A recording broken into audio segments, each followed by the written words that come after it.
your project. So I've been very lucky to have such an amazing relationship with the people who are in charge of my project. Okay. And they have, and the thing about me is I'm really good at convincing people about, I think that's my one talent is not singing or songwriting, but I think my real talent is convincing people that I'm worth it gitu. Yeah, so I've had to do that all my life, like convince people to pay attention to me. And I've just been very lucky to have people who understand what I want to do and really believe in the concepts and the songs that I put out. So yeah, I think with every different artist it's a different experience, but for me it's been I've just really thankful that people really believe in what I do. Yeah. Oh, good. Okay. After we heard about your experience coming from the Wajib Militer and then your School of Music also, we are curious to know how Sezairi process of creating a songs. Seorang Sezairi Sezairi membuat lagu itu seperti how apa to make sih? You get the inspired from the lyrics maybe of the songs. So I think the way my brain works, right, is that dari kecil lagi I have a soundtrack in my mind to everything. Wow. Jadi waktu lagi jalan tepi pantai ada soundtracknya. Okay. Waktu mau tidur ada soundtracknya. So waktu bangun pagi ada soundtracknya. So I think that's very useful because in the end, when I'm trying to say something, there's always a melody in my mind that makes sense with what I'm feeling. And so, like especially when it comes to It's You, right? Yeah. Because waktu aku menulis lagu It's You itu saya sama istri saya baru bernikah juga. Memang ceritanya memang kami baru bernikah. Okay. And so that soundtrack was playing in my head over and over again. So it feels almost like I don't know if it's narcissistic or whatever, but I feel like my life is like an indie movie gitu. And sometimes it just feels natural for me, like connecting feelings and melodies. It's just something that comes naturally to me. Yeah. Karena dari kecil lagi, saya dari keluarga yang not very well to do, and so my ayah saya harus kerja 2 job. Wow. Waktu saya muda dia kerja 2 job. Jadi waktu siang dia hantar surat, hantar letter, he send letters. Yeah. Like a postman. Yeah. Okay. Tapi on the weekends dia salesman hi-fi. Wow. Yeah. So dia memang minat hi-fi.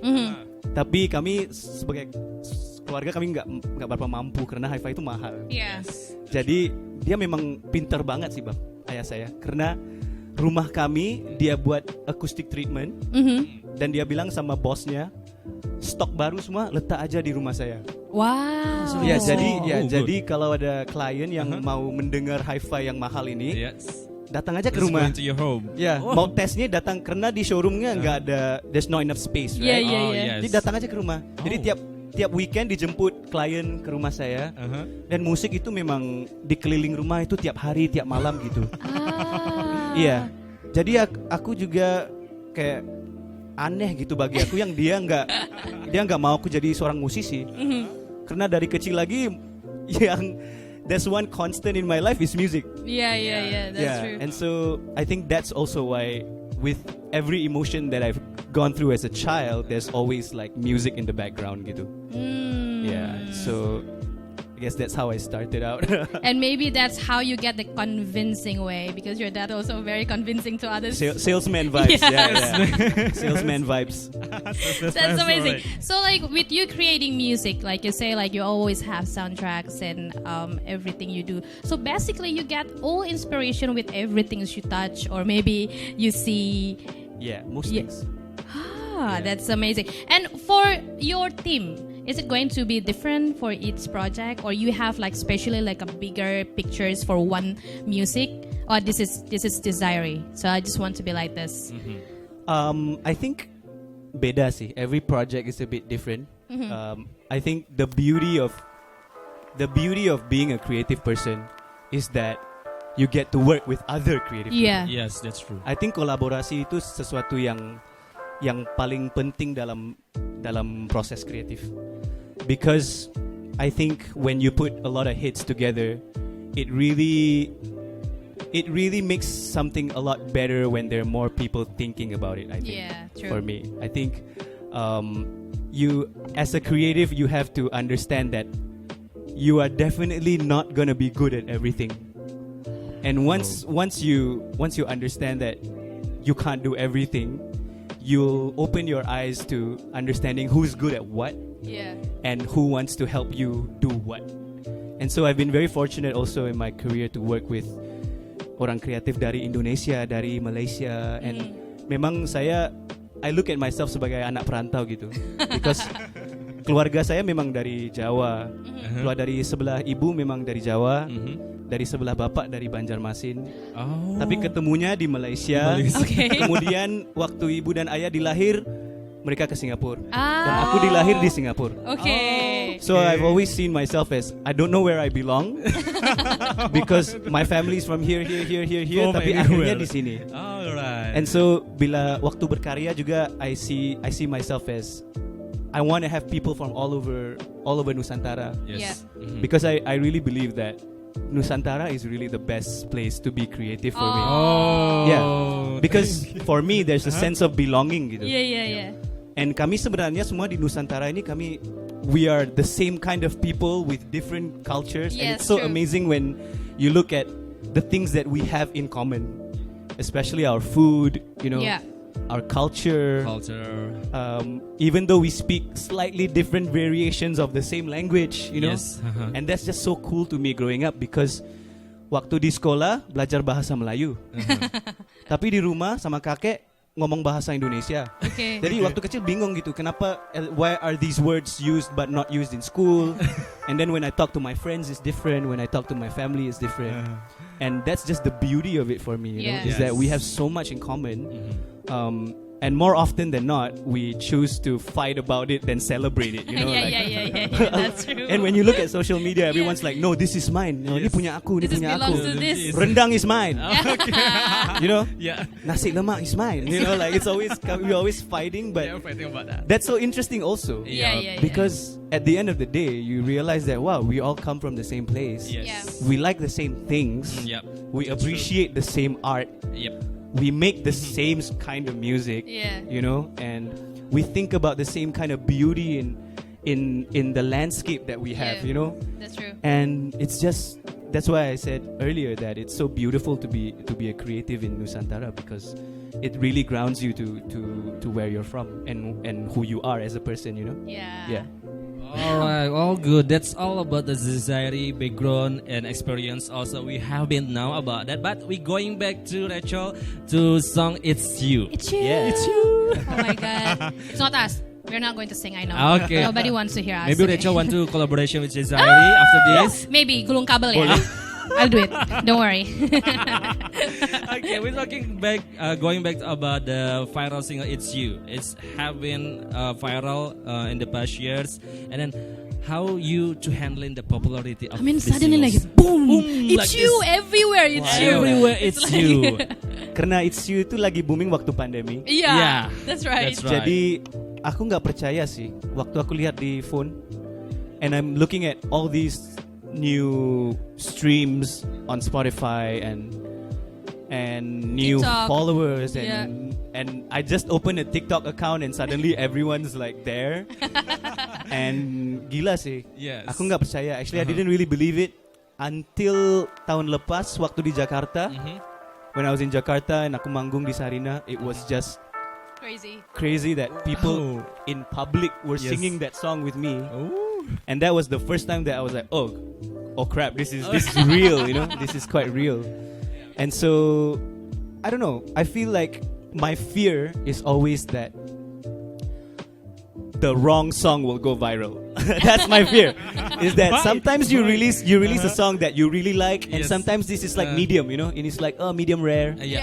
Ada yang well done, ada yang medium rare, ada yang rare kan. Okay. And so your fear as an artist is always like lagu yang medium rare itu yang booming. Yes. And so the thing that I'm most grateful for and that I'm most thankful for is lagu It's You yang paling mungkin pada aku paling bermakna, paling the heaviest meaning in the song that means the most to me that I've ever written adalah lagu yang paling viral.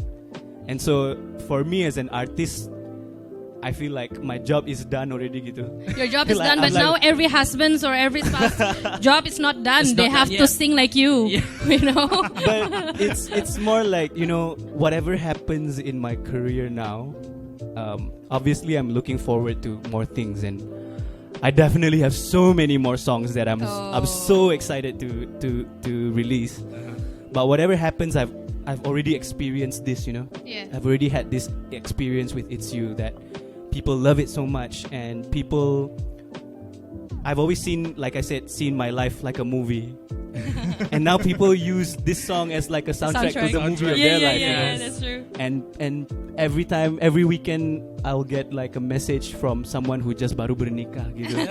And like, you know, I use this song for my wedding, and I use this song, I proposed to this song, and I just feel like that's the greatest gift that anyone can give me, is that this song is now a part of your forever, you know.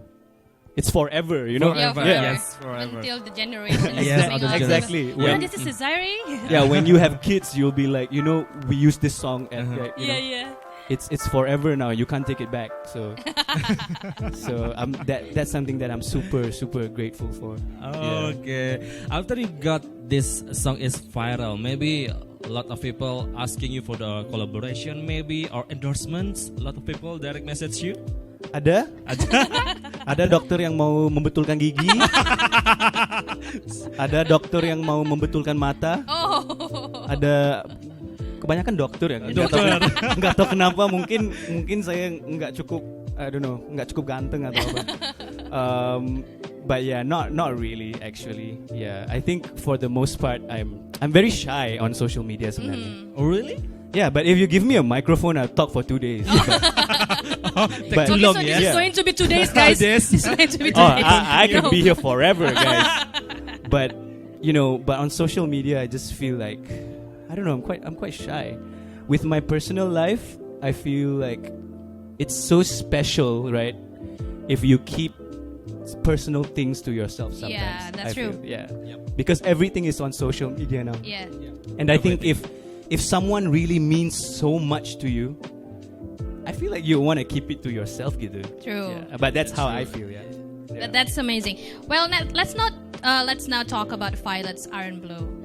While It's You, it's booming last year. You released this album, and like it is kind of different vibe with It's You, and it is not as dreamy as It's You, of course. Yeah. And why you chose this theme? The thing most people don't know about me is I'm a very sad person. Oh no! I'm the saddest guy who ever lived. But I think also because It's You was quite a special moment in time. Yeah. And the thing about making music is that most of the time you're making something out of nothing, right? Yeah. True. And so this nothing has to come from somewhere. And while making It's You, I realized that there is no faking it, you know. Yeah. There's no faking how you feel. There's no faking the truth in what you make.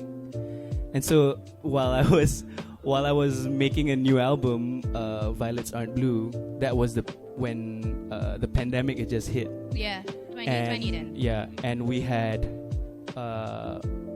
lost family members. Oh. And I had lost the first 2 cats that I had taken care of for 13 years. And it was just a moment of a lot of sadness, a lot of death, a lot of longing. Yeah. So suasana di keliling itu cuman kesedihan. Yeah. And I was thinking that I think the thing that you should be doing with your art is that you need to be honest with yourself, and you need to be honest with the people who are invested in what you make, Yeah. you know. And I didn't want to make something that I had to fake a smile and go and do promotional tours and go like, haha, I'm so happy, guys. Yeah, I did so many positive things in this pandemic, you know. And I feel like although it took a lot, and a bits of it I always kind of feel like, am I going to regret this? But I felt like that was satu proses yang sangat necessary. Yeah. Buat my own mental health, you know. And I feel like when I was making these songs, I let so many things out. I let so many things yang dipendam buat that whole 2 years, and I managed to squeeze it all out.